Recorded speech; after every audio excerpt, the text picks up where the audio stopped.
Shalom pemirsa setia semua kitab suci. Terima kasih ya sudah klik video YouTube ini.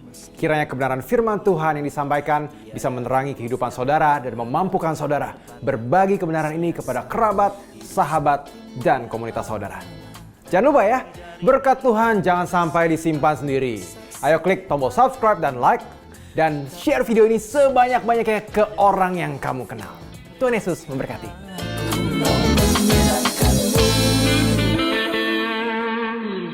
Saya punya pertanyaan, kita membaca di ayat 9 dan 10 tentang perempuan Sunem bahwa dia membangun sebuah kamar kecil untuk abdi Allah. Apa imbalan yang diberikan Elisa sebagai imbalan atas kehormatan yang dilakukan gadis Sunem itu kepadanya? Karena ada prinsip ketuhanan yang mengatakan sebab siapa yang menghormati aku akan kuhormati. Dan nyatanya wanita ini punya masalah besar. Dia mandul, dia tidak punya anak. Bagaimana Tuhan menghormatinya? Mohon jelaskan pada kami. Merupakan hal yang luar biasa bahwa dia melakukan hal-hal materi bagi abdi Allah.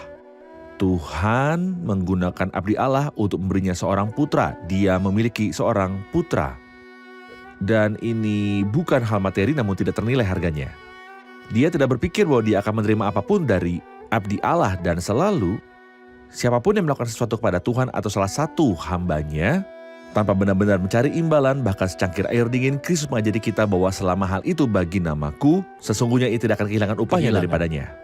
Tapi jika Anda mengizinkan saya, ada ide bagus dalam apa yang dia lakukan yang memberi kita pelajaran besar. Dia membuat kamar kecil dan meletakkan tempat tidur dan meja makan, kursi dan lampu.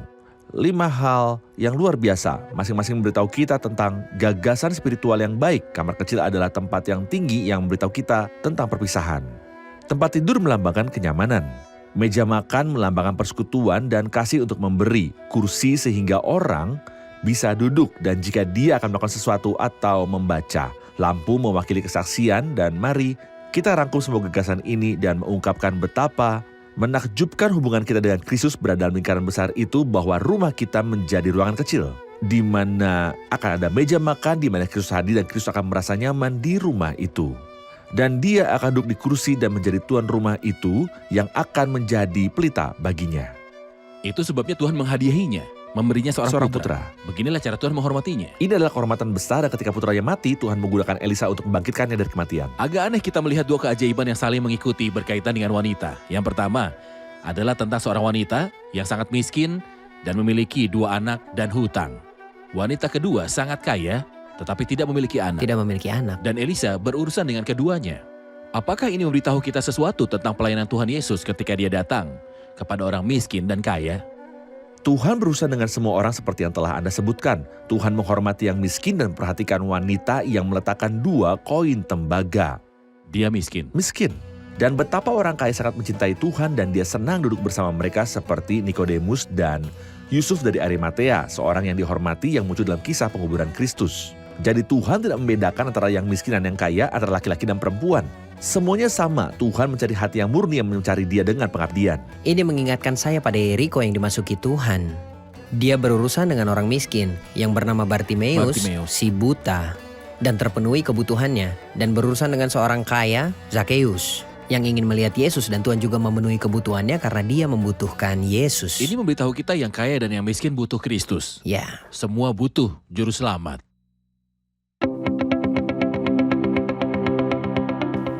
Sahabat Pijar TV, terima kasih sudah menjadi pemirsa setia program-program Pijar TV.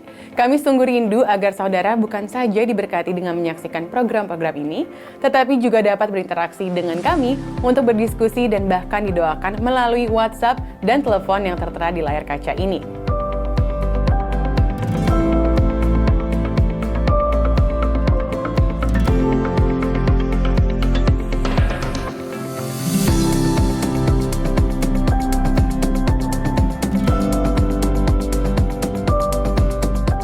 Hubungi kami sekarang melalui WhatsApp, tim Respon Pijar TV siap untuk melayani saudara.